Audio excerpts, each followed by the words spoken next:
রাস্তাকে কাম করবেন না, রোডটাকে কাম করবেন না।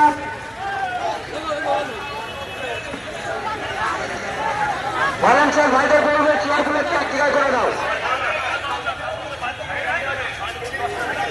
ইন্ডিয়ান পপুলার ফ্রন্টের পক্ষ থেকে বারাসাত লোকসভা কেন্দ্রে হাবড়া বিধানসভায় পানিপুত্রের মাথা থেকে জয়গাছি মোড় পর্যন্ত মাননীয় তাপন ব্যানার্জি মহাশয় সমর্থনে